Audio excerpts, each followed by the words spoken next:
ఇక ఆఖరి అంశం మాకు వ్యక్తిగతంగా జరిగేది తెర వెనక సినిమాల్లో అన్య మతస్థులు చేసేది ఒక్క అనుభవం చెప్పి మీకు ముగిస్తాను. ఒక సినిమా పాట రాయడానికి నేను ఒక సంగీత దర్శకుడి దగ్గరికి వెళితే ఆ పాటలో బ్రహ్మాండ నాయకుడు అన్న హిందూ పదం ఉందని చెప్పి ఆ పాట చేయనన్నాడు.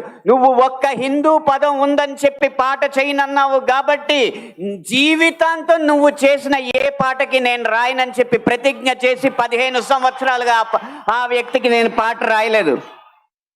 అలాగే ఒక పక్క రాష్ట్రం సంగీత దర్శకుడు వెళ్ళగానే దర్శక నిర్మాతలతో తిరుపతి ఆలయ విధానాలని విమర్శిస్తూ ఉంటే వాళ్ళు మిన్నక కూర్చుంటారు, ఎందుకంటే వాళ్ళకి మార్కెట్ ఉంది కాబట్టి.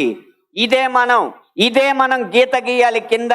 సినిమా అనేది నేను ముందు చెప్పినట్టు వ్యాపారాత్మకమైన కళాత్మకమైన వ్యాపారం కాబట్టి ఆ వ్యాపారాన్ని సినిమాకి లేకుండా చెయ్యాలంటే హిందూ ధర్మంపై దాడి చేసే సినిమాలని ప్రభుత్వం బహిష్కరించకంటే ముందు మనం తిరస్కరించాలి.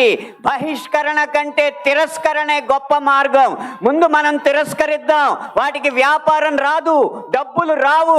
డబ్బులు రాకపోతే ఏ నిర్మాత వచ్చి హిందూ ధర్మాన్ని హననం చేసే సినిమా తీస్తాడో మనం చూద్దాం. కాంట్రవర్సీగా మారే అవి వైరల్ అవుతున్నాయి కూడా. దాని మీద చాలా మంది స్పందించారు. అనంత శ్రీరామ్ గారికి కౌంటర్ కూడా ఇచ్చారు. అక్కడ అనంత శ్రీరామ్ గారు ఇంటెన్షనల్గా కమ్మ కులాన్ని, తెలుగుదేశం పార్టీని టార్గెట్ చేస్తూ మాట్లాడారని కూడా కొద్దిమంది ఆయనకి కౌంటర్ ఇవ్వటం మనం గమనించాం. అయితే వాటన్నిటి జోలికి నేను పోను కానండి. ఆ మీటింగ్లో అనంత శ్రీరామ్ గారు కర్ణుడి పాత్ర కోసం ఆయన కొన్ని కాంట్రవర్షియల్ స్టేట్మెంట్లు ఇచ్చారు. గత కొన్ని సంవత్సరాల ముందు వచ్చిన చిత్రాల నుంచి నిన్న మొన్న విడుదలైన కల్కి చిత్రం వరకు కూడా కర్ణుడికి పాత్రకి అనవసరంగా ఆపాదించిన గొప్పతనాన్ని చూసి ఒక సినిమా రంగానికి చెందిన వ్యక్తిగా నేను సిగ్గుపడుతున్నాను, నిర్మోహమాటంగా చెప్తున్నాను. అది కూడా ఈ కృష్ణా జిల్లా గడ్డ మీద నిలబడి చెప్తున్నాను. అప్పటి చిత్ర దర్శకులు, ఇప్పటి చిత్ర నిర్మాతలు ఇదే జిల్లా వారికి చెందిన వారైనా సరే పొరపాటు అని మనం చెప్పకపోతే ఈ హైందవ ధర్మంలో పుట్టినట్టు కాదు, ఈ హైందవ ధర్మాన్ని ఆచరించినట్టు కాదు, హిందువుగా ప్రకటించుకోవడం వ్యర్థం అని చెప్పి ఘంటాబద్ధంగా తెలియజేస్తున్నాను. నాకు మహాభారతంలో కర్ణుడి పాత్ర అంటే చాలా ఇష్టం. ఎందుకంటే మహాభారతంలో కర్ణుడి పాత్ర చూసినప్పుడు అండి, ఆయన జీవితాంతం కూడా వర్ణ వివక్ష అనుభవించాడు. ఆయన ఒక శూద్రుడిగా వర్ణ వివక్ష ఆయన అనుభవించడం మనకు చాలా బాధ కలిగిస్తుంది. అయితే అలాంటి కర్ణుడి పాత్ర గురించి సంచలన కామెంట్ చేశాడు అనంత శ్రీరామ్. ఆయన 3 విమర్శలు చేశాడు కర్ణుడి గారి మీద. ఏంటయ్యా 3 విమర్శలు అంటే, ద్రౌపది వస్త్రాపహరణం జరుగుతున్నప్పుడు అక్కడే ఉన్న కర్ణుడు గుడ్లు అప్పగించి చూశాడు. అలాంటి వ్యక్తి అలా గొప్పవాడవుతాడు, అలాంటి వాడిని మహిళా లోకం ఎలా క్షమిస్తుంది అన్నాడు. నిండు సభలో ద్రౌపదిని వలచండి అని సలహా ఇచ్చిన కర్ణుని సూర్యుడు అంటే సత్యవాణి గారు లాంటి మహిళా మండలి ఒప్పుకుంటారా? ఇక రెండో ఆరోపణ, గంధర్వులు వస్తున్నప్పుడు ప్రాణ స్నేహితుడిని కూడా వదిలేసి ప్రాణభయంతో పరుగులు తీసినోడు వీరుడు ఎలాగవుతాడు అన్నాడు. గంధర్వుల్ని చూసి, గంధర్వ సైన్యాన్ని చూసి ప్రాణమిత్రుని కూడా వదిలేసి ప్రాణభయంతో పరుగులెత్తిన కర్ణుణ్ణి ధీరుడు, సూర్యుడు, వీరుడు అంటే ఈ హైందవ సమాజం ఒప్పుకుంటుందా? ఇక మూడో ఆరోపణ ఏం చేశాడు ఏంటండి, ఎవరి దగ్గర నుంచో దానంగా వచ్చిన రాజ్యంలో కొద్దిగా దానం చేస్తే దానవీర సూరకర్ణ అయిపోతాడా అన్నాడు. ఇలా ఎన్ని విధాలు చూసినా దానంగా వచ్చిన రాజ్యంలో తనకొచ్చిన కొద్దిపాటి సంపదని ఏదో దానాలు చేసినంత మాత్రాన ధర్మరాజు అంత గొప్ప దాత అని చెప్పి కర్ణుడు అంటే మన సమాజం ఒప్పుకుంటుందా? అయితే ఈ ఆరోపణల గురించి అనంత శ్రీరామ్ గారికి కర్ణుడి తరపున నేను ఆన్సర్ ఇవ్వాలనుకుంటున్నానండి. ఆయన చేసిన మొట్టమొదటి ఆరోపణ, ద్రౌపది వస్త్రాపహరణం సమయంలో ఆయన కళ్ళప్పగించి చూస్తున్నాడు, మహిళా లోకం అతను క్షమించదు అన్నాడు కదా. మహిళా లోకం అందరూ కూడా పక్కన పెడదామండి. నిజంగా ఆయన అక్కడ తప్పే చేసుంటే ద్రౌపది గారు క్షమించకూడదు ఆయన్ని కదా. కానీ మనం అదే మహాభారతంలో చూస్తే అరణ్యవాసం చేస్తున్నప్పుడు పాండవులు 5గురు మరియు ద్రౌపది గారు నడుచుకుంటూ వెళ్తూ ఉంటారు. కృష్ణుల వారు కూడా ఉంటారు అక్కడ. ఈ లోపు ఆకలేస్తుందని చెప్పి అర్జునుడు బాణం తీసి చెట్టు మీద ఉన్న మామిడి పండుని కొడతాడు. ఆ మామిడి పండు కింద పడుతుంది. వెంటనే శ్రీకృష్ణుల వారు వచ్చి, ఎంత పని చేసావు అర్జున, అది చాలా గొప్ప మామిడి పండు, అది ఇప్పుడు అది నువ్వు కొట్టడం వల్ల మనం శాపగ్రస్తులం అవుతాం అని పాండవులను బెదిరిస్తాడు ఆయన. బెదిరిస్తే దానికి భయపడిన పాండవులు, బావా మరి అలా, మరి ఇప్పుడు దీనికి పరిష్కారం ఏంటి అని అడుగుతారు. అడిగితే శ్రీకృష్ణుల వారు అంటారండి, మీ మనసులో ఉన్న రహస్యమైన కోరిక, ఎవ్వరికీ చెప్పని కోరిక ఏదైతే ఉందో అది నాకు చెప్పండి. మీరు కనుక నిజం చెప్తే ఆ పండు దాని అంతటా అదే లెగిసెళ్ళి మళ్ళీ ఆ చెట్టు కతుక్కుంటుందని చెప్తాడు ఆయన. అంటే ఈ మధ్యలో వచ్చిన సూపర్ సినిమాలో లై డిటెక్టర్ టెస్ట్ లాంటిది అనమాట అండి. నిజం చెప్తేనే అది పైకి లెగిస్తుంది, అబద్ధం చెప్తే అది అరుస్తుంది. అలాగా ఒక టెస్ట్ పెడతాడు శ్రీకృష్ణుల వారికి. ధర్మరాజు గారు ఏదో చెప్తారు, పండు కొంచెం పైకి లెగుతుంది. భీముడు గారు కూడా ఏదో రహస్య కోరిక చెప్తారు, మరి కొంచెంగా లెగుతుంది. అర్జునుడు గారు కూడా చెప్తారు ఇంకా లెగుస్తుంది, నకులుడు చెప్తాడు, సహదేవుడు చెప్తాడు, దగ్గరికి వెళ్ళిపోద్ది. ఇక ద్రౌపది గారు ఒకరే చెప్పాలి. శ్రీకృష్ణుల వారి దగ్గరికి వచ్చి చెప్పమ్మా అంటే ఏముంటుందని, నాకు ప్రత్యేకంగా కోరికలు ఏముంటాయి, నా భర్తల శ్రేయస్సే ముఖ్యం, వాళ్ళ ఆయుషే నాకు ముఖ్యం అంటుంది. ఆ పండు కదలదు, అక్కడి నుంచి అక్కడే ఉంటుంది. లేదమ్మా నువ్వు అబద్ధం చెప్తున్నావు, నేను అన్నీనే కదా ఎవరికి చెప్పంటే వీరాది వీరుడైన కర్ణుడు నాకు 6వ భర్తగా కావాలని కోరిక ఉందన్నయ్య అని అడుగుతుంది. అప్పుడు ఆ మామిడి పండు వెళ్ళి యథాస్థానంలో చేరుకుంటుంది. అంటే అక్కడ మనకు అర్థమయ్యే పాయింట్ ఏంటండి, నిజంగా ద్రౌపది వస్త్రాపహరణ సమయంలో కర్ణుడు కనుక రాంగ్గా బిహేవ్ చేసి ఉంటే కర్ణుడిని 6వ భర్తగా ద్రౌపది గారు కోరుకుంటారా? అంటే ఇక్కడ అనంత శ్రీరామ్ గారు చెప్పిన మాట అబద్ధమే కదా, అది వక్రీకరణే కదా. ఇక రెండో పాయింట్ ఏమి విమర్శించాడు ఆయన అంటే, ఎవరి దగ్గర నుంచో దానంగా తీసుకున్న రాజ్యంలో కొద్దిగా దానం చేస్తే దానవీర సూరకర్ణ అయిపోతాడా అన్నాడు. ఏమంటే దానం మనం ఏదైనా చేయొచ్చు, తాతలు ఇచ్చిన ఆస్తుంటే ఎకరాలు పంచవచ్చు, లేదా బంగారు కాసులు పంచవచ్చు, ధాన్యం పంచవచ్చు, ఏదైనా పంచవచ్చు. కానీ ప్రపంచంలో ఎవ్వడూ చేయని దానం ఒకటి కర్ణుడు చేశాడండి. ఏంటి ఆ దానం అంటే, ఆయనకి బైబర్త్ కవచ కుండలాలతో పుట్టాడు ఆయన. కవచ కుండలాలు అంటే ఆయన్ని యుద్ధంలో ఎవడో జయించలేడు, ఏ బాణంతో కొట్టినా ఆయన చావడం. ఇన్బిల్ట్ ఆయనకి కవచం ఉంది. అంటే ఆ కవచం అంటే ఆయన ప్రాణంతో సమానం. ఇంద్రుడు మారువేషంలో వచ్చి కర్ణ నీ కవచ కుండలాలు నాకు దానం చేయని అడుగుతాడు.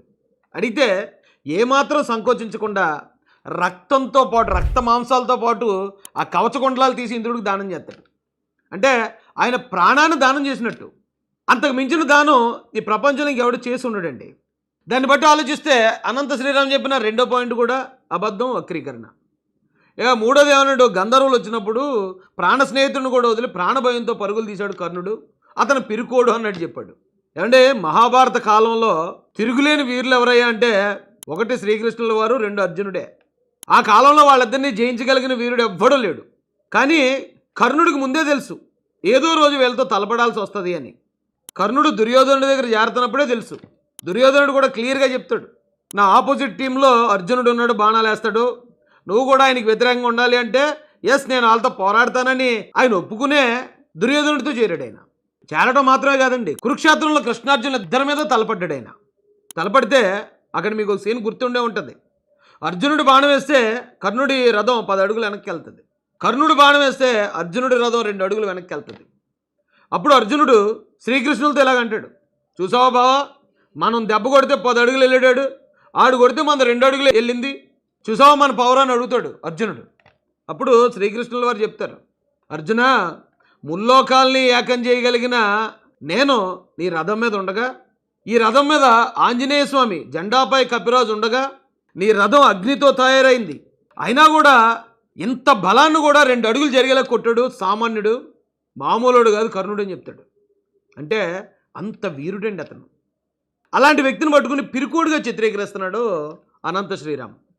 అయితే కొంతమంది అంటున్నారు ఇది నిజానికి కర్ణుడి మీద ఉన్న ద్వేషం కాదు, నందమూరి తారక రామారావు గారి మీద ఉన్న ద్వేషం అది. ఎందుకంటే దానవీర సూరకర్ణ అని చెప్పి కర్ణుడిని గొప్ప హీరోగా చూపించింది నందమూరి తారక రామారావు గారే కాబట్టి ఆయన్ని విమర్శిస్తే ఆయన కులాన్ని, ఆయన పార్టీని టార్గెట్ చేసినట్టు ఉంటుంది కాబట్టి అనంత శ్రీరామ్ గారు అలా ట్రై చేశారని కూడా అంటున్నారండి. అయితే ఇంతకీ ఈ విషయంలో నేనెందుకు తలదూర్చానంటే, కర్ణుడి పాత్ర మీద నాకు చాలా సాఫ్ట్ కార్నర్ ఉందండి. మనం చాలా పురాణాలు, ఇతిహాసాలు, చాలా పాత సినిమాలు, రాజనాల్ గారి సినిమాలు, విఠలాచారి గారి సినిమాలు చాలా చూసాం. అందులో మునీశ్వర్లు, ఋషులు శాపాలు పెడతా ఉంటారు. ఎవరికి శాపం ఇస్తారంటే తప్పు చేసిన వాడికి మాత్రమే శాపం ఇస్తారు. వాళ్ళ తపస్సుకు భంగం కలిగించిన వాళ్ళకి, లేదా వాళ్ళ ఇంట్లో ఉన్న మహిళలతో అసభ్యంగా ప్రవర్తించిన వాళ్ళకి, ఇలా ఎవడైనా సరే తప్పు చేసినోడు మాత్రమే శాపగ్రస్తుడు అవుతాడు. కానీ మహాభారతంలో కర్ణుడు ఏ తప్పు చేయకుండా శాపాలకు గురయ్యాడండి. ఆ శాపాల వల్ల ఆయన ఓడిపోయాడు యుద్ధంలో. ఆ శాపాలు కూడా బ్రీఫ్గా చెప్తాను మీకు.